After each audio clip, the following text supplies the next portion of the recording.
In capitalism, you're supposed to be rewarded for your hard work and your effort. When that doesn't happen, because there's either so much competition, but also I think that what's also happened is people in the college admission space have started to make college admissions more about making everyone equal rather than equal opportunity.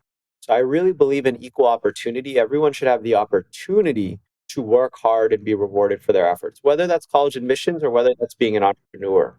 Win all in, play my cards right. Up the ante, won blackjack all night. Roll the dice, let it ride. Water the odds, I got stake. This podcast exists because of the team at CASCM. At CASCM, we make content creation enjoyable. We are on a mission to help leaders create content that will improve lives, content to be proud of, content that fosters community. We know through firsthand experience how content brings people together, and we love helping make that happen. We produce podcasts, short form videos, blog posts, and other written works, while also providing support in website development, social media management, and strategic planning. And we would be excited to help you. Visit cascm.com to learn more, or feel free to connect with me on LinkedIn or Twitter. So Vegas, that's where you grew up, right? Yeah, born and raised here, left for a long time for all my schooling and Yeah. finally back and happy to be home. Yeah. Grown a lot since I grew up here, which is, Yeah. but yeah, it's not a bad place to grow up if you're not into gambling. Right. I've always heard, people that live in Vegas, does it cross over like you're on the strip, or there's people who like live in Vegas that while the strip's there, they're not necessarily going down to it? Yeah, I'd say most of the locals rarely go to the strip, me included. Yeah. Really only if, we have friends or business people visiting will I really head down there. There's a lot to do outside of the strip, which is nice. Right. Yeah, big growing city, just like Charlotte. Like, have you liked the growth? Being in Charlotte for the last, 20 something years, like when we got here, we were called the damn Yankees because we were the people from the north that came and we stayed. And now I'm looking at the people moving, because Vegas is similar, like a Charlotte and a Nashville and Austin, Texas, where all of a sudden you have all these people moving there. And people are like, oh my gosh, like this is just getting crazy. Like, do you feel that in Vegas, or do you see it like just the positive that comes from it? I mean, I see both sides of it for sure. I'd say that I don't love the new traffic or the increased housing prices, but overall, I think, it's a good thing for the community, for the economy of Vegas, et cetera. Yeah. It'll be interesting we're going to talk a lot about this, for when people come out of college, right?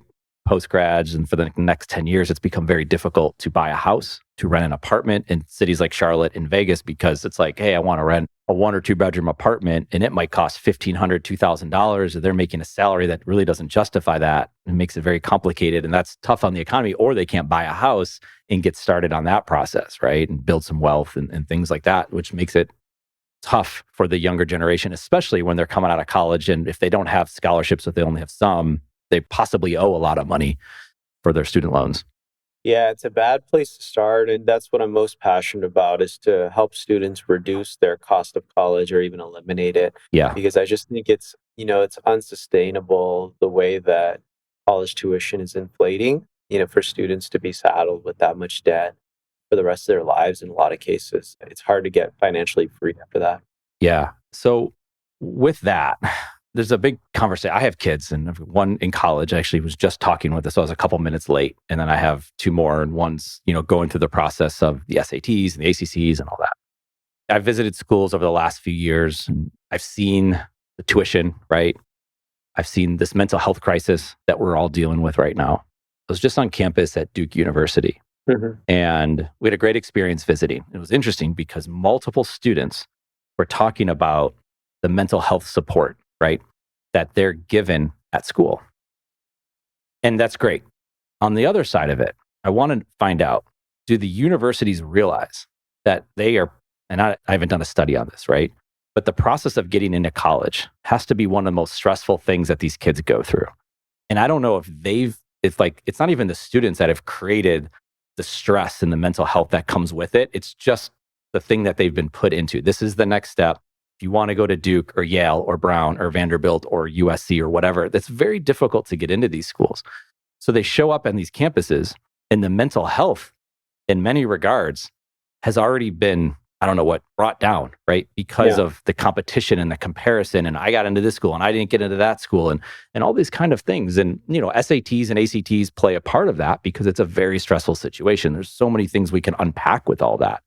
But I just find it fascinating that like this process of applying to college is possibly is a major reason why kids are dealing with mental health. It's not the only reason, right? We can get into social media. We can deal with the mass media. We can deal with, there's endless things that we can talk about, politics and the division of our country and all those types of things. But like when I start talking about that, like what comes to mind for you?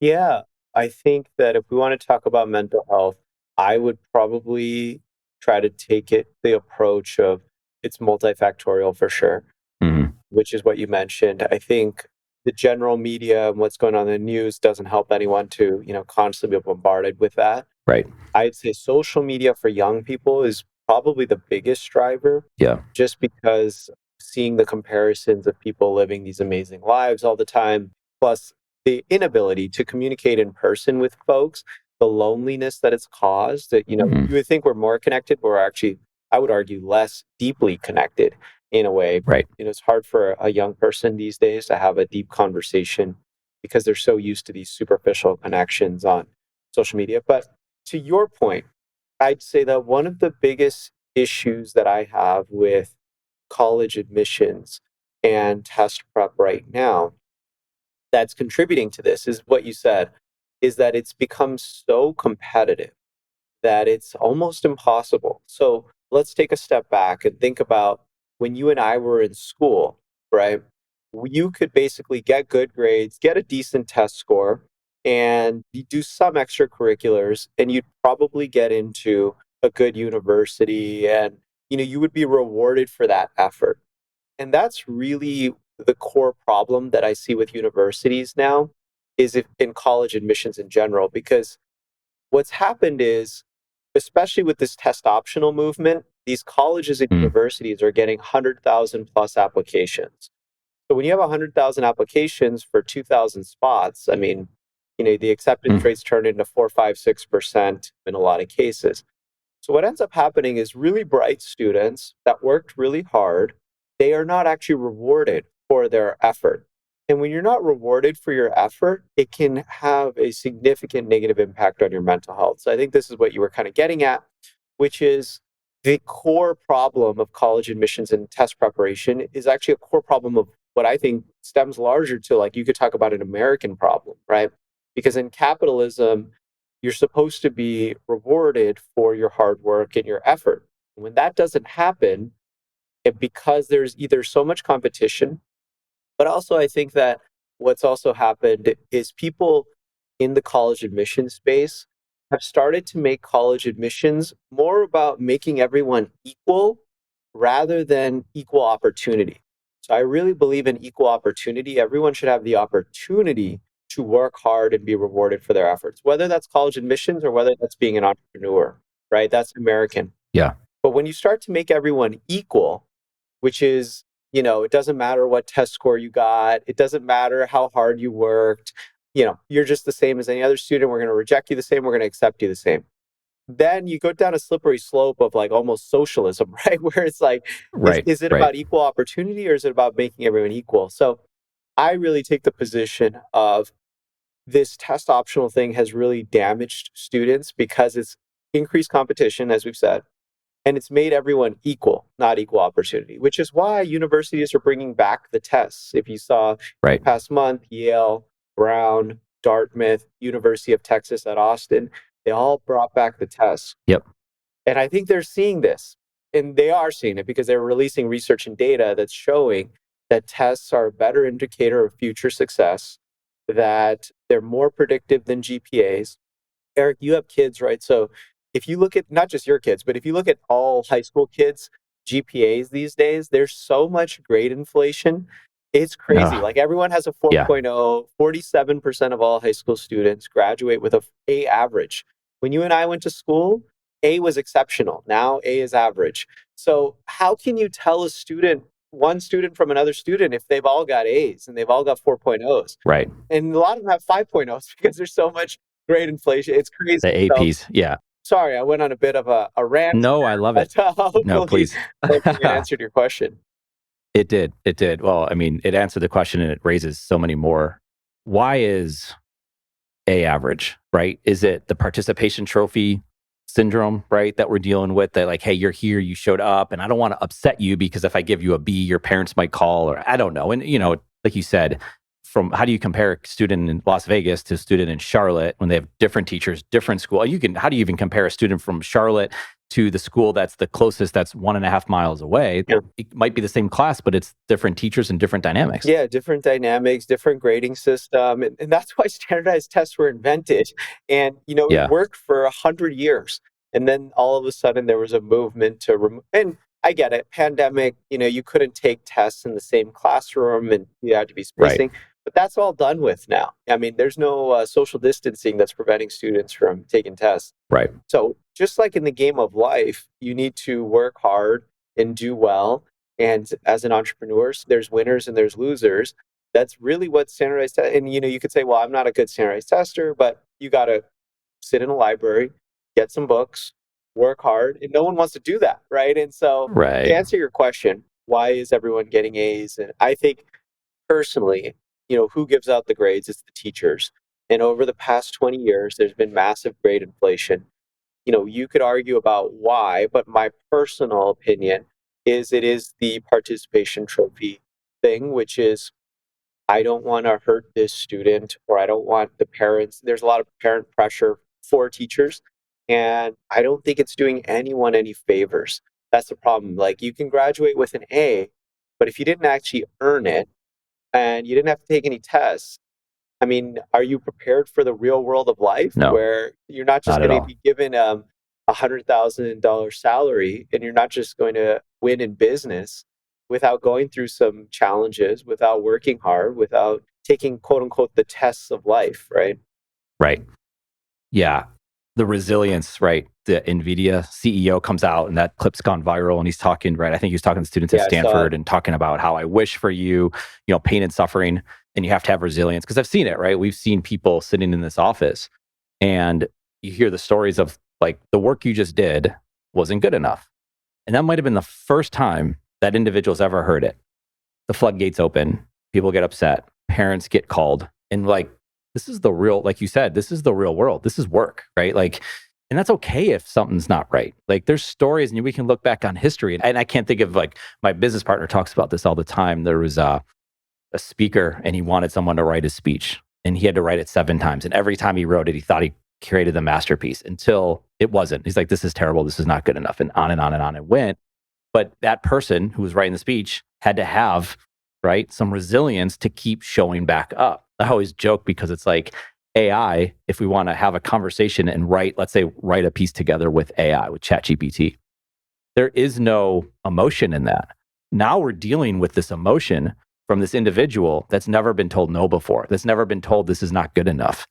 Where it's like, you hear the stories of like the athletes, like it's the obvious, the Tom Brady, he's like, he throws a pass and his quarterback coach, he says, that was a great throw. He's like, I know when it's a good throw. He's like, I need you to tell me when it's not a good throw, right? Because please push me, right? So I think that's where we're at. And I think you're right. On the flip side of it, right, we talked about like COVID and the SAT and the ACT. At the same time, there was a cultural bias, right? And there's an unaffordability and there's a little limited access to certain things, right? And that's the world we live in. So it's difficult. How do you address those topics as it relates to the SAT and the ACT test taking? Yeah, I'm happy to address it. But real quick, before I address the SAT, Please. ACT, Yeah. I love that clip by Eric Jensen from NVIDIA about resilience and pain and suffering, because I really measure any student or any entrepreneur. I mean, there's so many analogies here between students and entrepreneurs, which people wouldn't think, but you have to have resiliency if you want to succeed as a student or if you want to succeed as an entrepreneur, because you will not be successful the first time. And if you are, you either got lucky or someone gave you something. And in the case of school, it's likely someone gave you something. And that doesn't do you any good for the school of life, Yeah. So you've got to go through that resiliency, pain, and suffering. Now, to address your question about, okay, well, standardized tests are not good. This is the argument I hear all the time. Standardized tests are not Right. good. because only the wealthy can afford expensive tutors or courses, including my company, Prep Expert, right? So, what I would argue is, what is the alternative option to standardized tests? So, we just talked Mm. about grades. GPAs don't work because there's so much grade inflation, you can't tell one school from another. Okay, so if grades don't work, what's next? Extracurricular activities. Well, who can afford the best extracurricular activities? Who can afford the best summer programs? Who can start nonprofits? Who can afford water polo and golf? I'll tell you, it's not the inner city public school kids, right? It's usually the wealthiest of families that are going to have the best extracurricular activities. Okay, well, what about the college essay? Well, now there's ChatGPT. So, do you really know what the student is writing capability is with a personal statement anymore? So, literally everything is not really that helpful in a college application, including GPA, including extracurricular activities, including college essays. So, you're left with standardized tests. So, you could argue that, okay, only wealthy can afford tutoring and test prep. I could argue that, but I also went to Las Vegas, Nevada, public schools, 40% dropout rate. I didn't take tutorings or test prep. I got an average score the first time. And you know what I did? I locked myself in the library with free books. Any student can do this. They can go to the library and go to free books, work their butt off, and I raised my score to perfect. Now, that took a lot of self motivation, that took a lot of hard work, and it's stuff that people don't want to do. So you can get free and low cost books from anywhere, and college boards, SATs are free. I mean, nothing is preventing anyone from working hard and doing this. On top of that, all of the studies that Yale, Dartmouth, et cetera, are publishing is that underprivileged inner city students actually got hurt the most by going test optional. Why is that? Because when colleges look at a student coming from an inner city or urban public school, they're not going to expect them to get a 1550 out of 1600. If that student naturally is able to get a 1400 out of 1600 and they're, one standard deviation above the rest of the students at their school, they take that into consideration and say, wow, this is a really bright student that's naturally gifted. Let's give them an opportunity.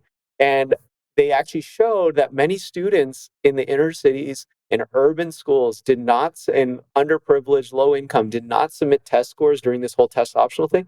And they would have gotten in, but they got rejected because they didn't submit their test score. So, this whole argument about, oh, it favors the wealthy, none of the data actually shows that. And so it actually hurt the students the most that were low income. And going test optional favored extracurricular activities that the wealthy can afford. So, Yeah. it's a total, I would say, false argument that I'm happy to break down for anyone. If you want to bring on the show, I can debate them. Yeah. Yeah. No, that was good. Oh, you just did. Yeah. It's funny because I knew of this family, and I think the parents went to Harvard and they wanted their kids to go to Harvard. And the extracurricular activity that they were doing was fencing, Mhm. right? To your point, like who's taking up fencing? And not to say, hey, if you enjoy fencing, go fence all day long, right? No, play soccer, basketball, whatever, go join a community, whatever. But how do you compete with that, right? And it was a very wealthy family Yeah. coming from a private school, like one of the more well-known private schools. So it's very interesting how you bring that up. And like, what are the other options? Yeah. Have there been, I guess, on that, are there other options out there that people have considered, that have tried? Have you heard of any that said, oh, that could make sense, or nothing that really stands out? Well, so here's an example. I've heard of University of California's Test Blind. You know what they're doing? They're developing their own standardized test. And so, Okay, yeah, I mean, that's the other there you go. option is each university creates a standardized test. Like, how painful is that for students? To now you got to take, just to apply to a specific university, you have to take a whole separate exam, study for it, etc. It doesn't make any sense. Yeah, And I honestly think with the advent of ChatGPT and AI, like, can you even take students' grades seriously? Right. So, like, right, you have to be able to measure intellect of an actual person now, you have to do it in a standardized way away from AI. And it actually makes the standardized test more valuable. right. Again, they're not perfect, but if anyone can show me a perfect alternative, I'm happy to consider it. But I just broke down for the audience why grades, extracurriculars, and personal statements, the other three major factors, are even worse to Yeah. consider, you know?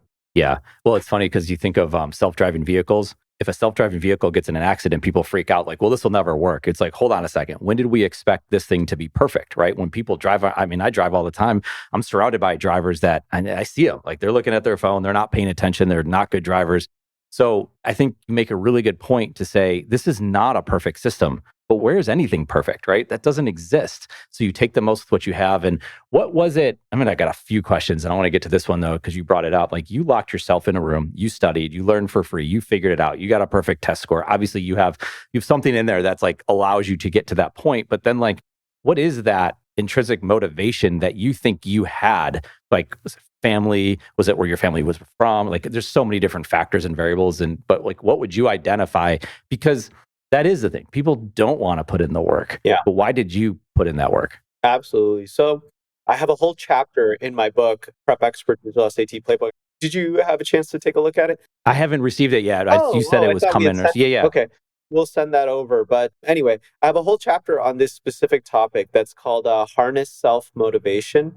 So what I mean by that is what was really important for me in high school to lock myself in the library and doing the studying. When I look back and why students often don't do it is because I had internal self-motivation. And the reason that I had that was I wanted to get into these competitive medical programs and I wanted to get college paid for. So I had a larger goal or mission. No one wants a high SAT score just to have a high SAT score. The problem that most students have is they don't have internal motivation. They have external motivation. What's external motivation? My parents want me to do well. And usually, external motivation, anything in life, is not going to work as well as self motivation or internal motivation, right? And so that's even as an entrepreneur. If you want to work hard as an entrepreneur, you've got to have some kind of internal motivation on what's your larger goal. Is it to hit a certain revenue number? Is it to help your employees, to help your customers? I mean, I'm sure all of those are in there, but you probably need to crystallize it, right? You need to say, okay, I want to hit X revenue dollars. You know, I want to make $1 million business, or I want to help 1,000 customers, or, you know, I want to grow my team double this year, whatever it may be. But that's the point, is you've got to have these goals, because the goals will then set up your motivation, and your motivation and your incentive, that will drive the incentive for you to do the hard work, because otherwise no one's going to do the hard work, right? Like whether you're a Yeah. student or whether you're an entrepreneur, unless you have these larger things motivating you, yeah, I can see why no one's motivated to study for the SAT, because they don't see the ultimate outcome of it's going to help me get into this college that I really want to go to, or it's going to help me get $100,000, $200,000 in scholarships. So one of the first things I do in my book is I have the students actually write down what colleges they want to get into, how much scholarship dollars they want to receive. Those kinds of things are very, very important to identify at the beginning, because otherwise you're not going to make it through the journey. Right. You'll have no motivation. Yeah. No, I mean, and writing the act of writing it down and getting them in the habit to do that, I think this is super important. When I talk to you and I hear your story, right? Like Shark Tank, Mark Cuban, board certified dermatologist, that you're not going to get disrupted. I would like bet on you to have success no matter what outside influences come, right? Like you didn't do well on your tests, but maybe you don't have the money to go and hire someone to teach you, but like, that's not a big deal. I'm going to figure this thing out anyway. So like they always say, bet on the jockey, right? And I could see that. I could see why, not that I'm Mark Cuban or like at that equivalent, but like I could see why you'd be like, this is good. And this was, I believe, 2016, which is pre-COVID, obviously. Yeah. COVID comes along, test optional, SAT, ACT. I don't know what happened there. Like kids were still submitting test scores, but not everybody was, right? And so you're like, I'm not going to study for the SAT, ACT anymore. And then, you know, now it's coming back, but who knows what's going to come in the future? But we can make an argument that it will all go away in 5 years, except for the Ivy League schools. Yeah. Okay. But I think you're going to be okay with that. Like, what was that disruption like when it went test optional? And like, how do you see those types of disruptions of things that could happen in your industry? Oh, all the time. There are challenges in any business, but to speak to the challenges you've spoken about in the test prep or the education industry. So constantly getting challenged, right? So the first time I started my business, I had 100 agents and publishers tell me that an SAT prep book by a perfect score student and courses will never work. It's too competitive in industry. I still worked to do it. Then I think the next challenge was Khan Academy came out and released free SAT prep. And so it was like, well, all the test prep companies are going to go under. I still continued on. Then there was COVID and test optional environment. And that took an impact on the business, but we still continued on and it grown. Like you said, next thing that could happen is, let's say Supreme Court comes down and says standardized tests are not constitutionally correct, whatever BS they'd want to throw at it. Let's say that happens. I will continue on and we will still have a business, which is crazy because I'll pivot to tutoring and college admissions consulting and all kinds of stuff. And that goes back to that discussion of I wish for you pain and suffering that Jensen said from NVIDIA, which is you will have to go through failure. You will have to go through challenges. You'll have to pivot, navigate. Now, I'm not saying it's easy. There's nothing easy about Right. this. And mentally, it is difficult to walk into an all hands meeting with your employees, and all your employees are super worried about, hey, all the colleges just went test optional. Are we going to even have a job next year? And you have to be, as the leader, as the entrepreneur, the person to see into the future, to pivot and think, okay, well, how can we navigate this storm? And then you have to communicate and visualize that for your employees to give them hope and to give them the reassurance that you will be okay. Now, do you know that you'll be okay? No, of course not. I don't have a crystal ball. But if you give it your best effort and you make your best bets, then that's all you can do. And typically what's great about America and entrepreneurism is typically if you work hard enough, you pivot enough, you will see some reward. Now, sometimes that does result in businesses closing. Don't get me wrong. Sure. People's businesses will get disrupted. But that doesn't mean you as an entrepreneur have to quit. You can take all the skills, all the learnings you had, and apply it to a new industry or a new business because there's always going to be something creeping up that's new. A lot of people right now are worried about AI disrupting their businesses. Well, AI is going to create all kinds of opportunities for businesses too. So you'll have to pivot. If it disrupts your business or my business, we'll just pivot and work on something new that hopefully AI will create for us a new opportunity. Yeah. Well, it goes back to your point about comparing students to entrepreneurs, right? And there is no guarantee. There's no guarantee if you go to this college that you will get this job, that you'll make this much money, and all these things will play itself out, right? Like we've seen people come out of school post the financial crisis and there was no jobs available. Yeah. So you went to college in the middle of one of the best economies we've seen, and you come out and literally cannot find a job. Now you're coming out, like we talked about when we first got on here, and people can't afford houses. They can't afford rent. So what do we do? So there's no guarantee. We don't know, like you said, the crystal ball method. We don't know what's going to happen. There are no guarantees. Yeah. I think that's another thing that people don't talk about enough, which is the ability to be okay with uncertainty, right? Because I think what may be causing, I don't know this for sure, but what I think could weigh on people's mental and emotional health sometimes is their inability to be okay with uncertainty, right? Because like we talked about, great inflation and this trophy syndrome that people are going through, young people especially, is if you are guaranteed an A every time you submit an assignment and you know you will get an A, then when you go out into the real world and it's uncertain that you're going to get an A or that you're going to get a house or that you're going to get a job, that can really weigh heavily on you. And so I think it's really important that people fail, that people are uncertain, that you don't know the future. But what you can control is your effort, right? And so you can control your effort, work super, super hard, and give it your best shot. And typically it will work out for you. Now, I'm not saying that it's always going to work out. There are plenty of people that work super hard and have great ideas and it doesn't work out. But you've got to keep trying. And a lot of times people's time horizon is just too small, right? So they'll try hard for 6 months or a year and they'll think, oh, I didn't succeed. I guess I should wrap up. But typically it takes decades. I've been an entrepreneur with this business for 12, 13 years, and I feel like I'm still just getting started. And so people's time horizon needs to really increase. If you increase your effort, the amount of effort you put in your time horizon to a decade, I can guarantee you will have success at some point, but I can't guarantee it tomorrow. Right. Right. Very rarely. Yeah. That patience. Well, I was looking you up and saw your Instagram and saw this fitness journey you Oh, seem yeah. to have gone on. Mm. Right. I always like it when we get to talk to someone like yourself and has had these successes, but it's not just saved for this business. It's not just saved for this one thing. It's like you're applying this to your life, to your fitness. Like, so what was that fitness journey? Like, when did it come to say, okay, wait a second, this isn't good enough. I need to make a change. And what was that all about? Yeah, I love the question because I think these same principles apply across so many disciplines. We've been talking about how it applies to, academics and student and success and entrepreneurism, but I think the same principles apply to fitness and health. And that's why you do see so many successful entrepreneurs who are also get really in shape. Now, you do see plenty of entrepreneurs who are not in shape, don't get me wrong, Right. but they Sure. just haven't probably applied it to their health and fitness yet. Not saying that they can't.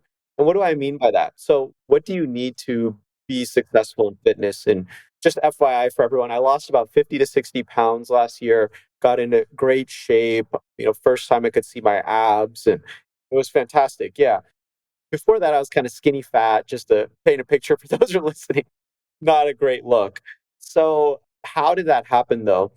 Well, first off, a lot of credit to my personal training. I did an online personal training program called R&T Fitness, so I'll give them a plug, which, great coaching. But at the end of the day, it fell to me. And so what did I do? Well, I started eating better. I started eating lower calorie food, more protein, et cetera. Everyone knows what to do, right? Right. Right. And then I started training more. So I trained 4 times a week, a lot of weightlifting, progressive overload, those kinds of things. But what was really important about all this? I had a lot of self control.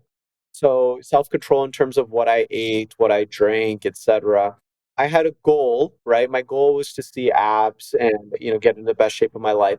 What did we talk about to be successful as an entrepreneur or academics? Like, you got to have a goal, you got to have an end destination, you got to have a ton of self control as a student, entrepreneur, or in fitness to be able to control your diet and your training, etc. And so I think that you can use the same skill sets across multiple disciplines and have success. Delayed gratification, self control, hard work. I mean, it's all the same stuff. Those are all traits I actually learned when I was studying in the library for the SAT, right? Like, those things I developed in high school, it led to me success in college, medical school, business school, entrepreneur, and even in fitness now. And so, like, I try to develop these traits early on in students' lives because a lot of people learn them later. Like, you learn them later when you get in your career, etc. But imagine if you learn them as 15, 16, 17-year-old, like how much your success then compounds as it has for me and so many of my students. And so that's what I really try to, I'm not like, oh, the SAT or the ACT is the perfect test, but it gives you the opportunity in high school to study, to work hard, to develop self-control, to delay gratification. Like, how valuable are those attributes, right? Now, I'm not saying it's the only way, but it's definitely a great way to do it when you're that young. And you get rewarded on what you need to do anyway. Yeah, I love that because I was thinking about like, okay, you could take this class, let's say, and let's say it improves your score a little bit, but not a lot, or maybe you don't get into the college that you want to get it into. But at the same time, you just applied yourself and you tried all these things. And, I always think like, you're going to end up at a college. Like, there's a lot of universities out there. You're going to end, if you want to go to college, you will go to college, right? Yeah. And sometimes you end up at the place you're supposed to be. And maybe sometimes you don't. And nowadays it's so easy to transfer, right? If you had to, or you go to community, whatever. But these things, it's like, oh, I have to write this essay. And I used to think this way, right? I have to read this book. But imagine if you did that and you gave it effort.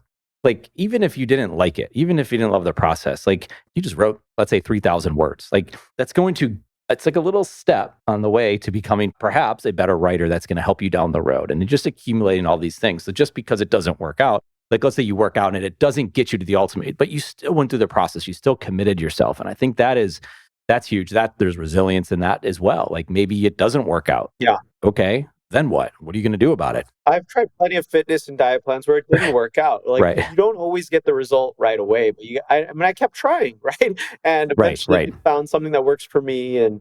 But I totally agree with you. Like, a lot of students will go through my courses, and it's funny, we have them review like our Prep Expert SAT course at the end. And it's amazing how many students don't actually even talk about the SAT. I mean, they'll say, I raised my score 200 points or 300 points, which is amazing, great. Yeah. But they'll say, I learned more about life and myself. And I learned not only for the SAT, but all of academics or in life. I got inspired, et cetera, because that's really the difference about my prep expert courses. And that's what I encourage every entrepreneur to do is like, even if you're in a super competitive industry, what you want to do is bring yourself into it. Personal brands, creator economy, you are the niche now. And so for me, I try to bring my personal story. I try to give them inspiration about what they can do. And then I develop strategies to help them do that. Like we talked about writing out their goals and harnessing self-motivation, but that's all based on me. And so you can't get that anywhere else on any other course because it's me, Dr. Shaan Patel. And that's what I'm encouraging entrepreneurs to do. Like if you're in an ultra competitive industry, I mean, look at Taylor Swift, look at Mr. Beast. The personal brand, the creator economy is taking off. People gravitate towards your story. Leverage that, And I used to think like, oh, I want to be like a Princeton reviewer, Kaplan, which is like spaceless. And those brands are kind of going away now. Like people want to go towards the personal brand, the person with the podcast, the person they can see, hear, and learn from. Yeah. Yeah. Yeah, absolutely. I've talked to numerous people in the business world that were at Google, at Microsoft, at Instagram, at Citi, and they're all talking about it. Like they were the big company and now they're like going freelance, right? They're going independent. The world's changing. The job market's changing. And there's another aspect. We brought it up earlier. We talked about mental health and we talked about social media. You brought that up. And so now you have a brand and that competes with the likes of Kaplan and Princeton. And then you have students that are taking these things and there's reviews, there's social media reviews, there's Reddit threads, there's websites that are dedicated to reviewing your business, right? To reviewing Prep Expert. And students are going through this as well, right? Social media, everyone has something to say. And sometimes it's not even someone saying it. It could be a bot saying it. It could be AI saying it. How do you handle it? Because it's not going to be 100%. In the review culture we live in, like sometimes I even question like, where are these reviews even coming from? Are these legitimate 5-star reviews? Because if I know you wrote a book and it's got 100 5-star reviews, well, chances are there's no way 100 people like it to that level, right? Typically, there's some people who don't like it. So now they're gaming it that way. That said, people are getting negative comments and these kids are going through a lot. Like, how have you taken it from all the stuff that I just said to know that there's going to be negative out there? Like I've heard Joe Rogan talk about post and ghost, like post it and just do not read the comments. Yeah. But at the same time, things are being created and being shown to you, which could be feedback. But anyway, I'll let you take it from there. You know what I'm getting at. Yeah, 100%. I think there's two aspects to it. I like Joe Rogan's approach of post and ghost, like don't worry about it, but I don't think that's helpful as an entrepreneur. So I'll say this, like on the personal level, I don't really look too much at the comments in YouTube or social media because everyone's got something to say. And usually people are trying to stand out by saying something negative, right? That's just how the world works, whether it's my business, your business, etc. So personally, I don't look a whole lot into the negative comments on social media. Now, with respect to reviews, I try to take them as constructive feedback because entrepreneurship is an iterative loop. So what you need to do is actually listen to your customers and say, okay, they didn't love this about the product or the service. How can we fix this? Or should we even fix it? Maybe not. Like maybe sometimes it's, this is the right thing to do. But if you see a bunch of customers that are complaining about the same product feature, service feature, it might be a good idea to iterate your product or your service and listen to that feedback or talk to customers. Super important. So I think there's a difference between the comments or the feedback that is just kind of the trolls on the internet. And I think Joe Rogan's approach is perfect on that, which is, just ignore it. Don't even look at it. Right. That's hard for students, obviously. I know, like right. it takes more of an impact. Yeah. But speaking to the entrepreneurs, the adult entrepreneurs at least, try to ignore it. And to the students too, try to ignore it as much as you can. But if you are an entrepreneur, business owner that has a product or service that's getting real, genuine reviews, and people are having consistent issues and there's trends, I think use that as an iterative feedback loop. Now, if people are just trashing your product because they didn't really use it or it's a competitor, obviously there's a lot of nuances in it. But if it's a genuine parent or student, or in my case, parent or student, I try to listen to it. I try to iterate. Does that answer your question? It does. It absolutely does. I want to get the last topic here. We talked about him before, Mark Cuban, right? Shark Tank 2016. You got pictures with him, like you've met him, you talked to him, invest in the company. There's so many lessons that we can learn from people like that, and they're out there. And I definitely believe like a positive sum experience of like really trying to help not only the companies that he invests in, but anyone that wants to pay attention. Like it's like whatever's top of mind right now, right? It's not like what's the number one thing he taught you? I don't like those questions. Like what is it's something that comes to mind to you right now that said like that he really helped you with, that said, man, that's awesome. Again, at this moment, like what are you thinking about when it relates to Mark Cuban and his support of you and your business? Yeah. So, as you mentioned, I went on Shark Tank in 2016, closed an investment deal with Mark Cuban for 20% equity for $250,000 in my business, Prep Expert. He's been an amazing investor, advocate, and partner for the company ever since. What comes to mind, I mean, he's done so many things. So he's negotiated licensing deals. He's helped us do marketing efforts, done business development. We've co-authored books on actually kid entrepreneurship together. We've co-invested in education companies together. Most recently, we held a entrepreneurship panel actually last week in Chicago for underserved youth for the Obama Foundation. And so what stood out to me, as it's always been with Mark, is despite all of his success, right? He's a billionaire. He's still, I know he sold a lot of the Mavericks, but he still kind of co-owns it and runs the basketball operations. Very famous Shark Tank TV star. I mean, he's got every accolade you could possibly want as an entrepreneur or as a business owner. He is still the most humble person and down to earth person. He is not like living in this kind of world where I'm Mark Cuban and you need to bow down to me type of thing. Like he will always listen to me or anyone else. And he's really paying attention and asking good questions. And I think it's really important for anyone who has any level of success, whether it's Mark Cuban, whether it's me, you, or any other entrepreneur listening, that you maintain humility, because that at the end of the day is, I think, so important as a human being, right? Like as a human being, you don't want to have this kind of entitlement. And so that's the lesson that I take away. It's like, sometimes I feel like I act more entitled than Mark Cuban. And I'm like, that pulls me back down to earth. Like, okay, if That's good. Mark has so much humility, like why would I ever act entitled? Yeah. Yeah. No, I love that. So Prep Expert, where do people learn about it? Is there anything else that you want to add that we haven't covered today related to Prep Expert and all that you guys are doing? No, this was a fantastic conversation. If there's parents in the audience that have high school kids, definitely check out prepexpert.com. We've kind of alluded to it today, but we primarily do online SAT and ACT courses and tutoring. We do offer college admissions consulting as well. You can find out at prepexpert.com. Now, I know there's a lot of parents or a lot of entrepreneurs who are not parents listening. So for those of you that, if you liked my story or anything that I had to say, I do have a self-development book that has a lot of entrepreneurship tips and wealth tips and things like that. And that one's called Self-Made Success, 48 Strategies to Live Happier, Healthier, and Wealthier. You can pick that up on Amazon.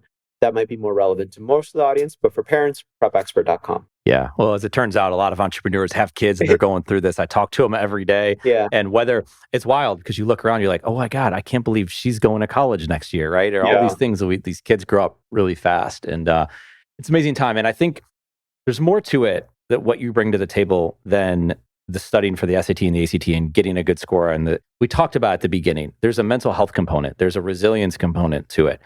In North Carolina, NC State's not far from me. And I think in the last year, they had 7 deaths by suicide. Wow. And 2 overdoses. And that's, 1 is too many. And I hear about this, right? I hear from other, like a lot of college students and high school students take to this content a lot, right? And I think these types of conversations, it's not just about the SAT, ACT. It's more than that. It's bigger than that. It's listening to you talk and like talking even about your fitness.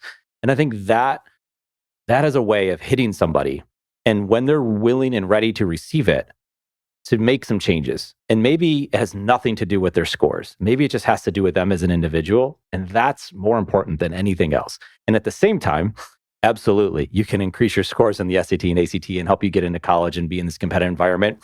If nothing else, maybe you just work harder as a result of it. Yeah. And so I think that's the kind of conversation. So like, I'm grateful to have had this time to chat with you and learn about your business and all that you're doing, but more so, everything else that you bring to the table that I just talked about. So thank you, Shaan. Thank you for everything that you do. I definitely recommend, I've talked about with my family. I think my daughter's going to be taking a class with you all at Prep Expert. Oh, so excited. Thank you again for bringing that to the table. And thank you again for your time. Yeah, thanks, Eric. This was a great conversation. I loved how we dived into all these different aspects because you're right. It's so much more than just test prep. I think that this applies to all of entrepreneurship, to fitness, to life. And I think we could have hour-long conversations about all the applications here. So happy to come on again in the future. Yeah. Absolutely. In case you haven't noticed, we love podcasts. In fact, we love building podcasts, everything from development to production. Because of all that, we're building a one-of-a-kind podcast network. If you have a podcast or looking to launch a new podcast, then we should talk. You can message me on Twitter at Eric_Kaz or hit us up any way that works for you. Let's talk about your podcast joining this one-of-a-kind podcast network.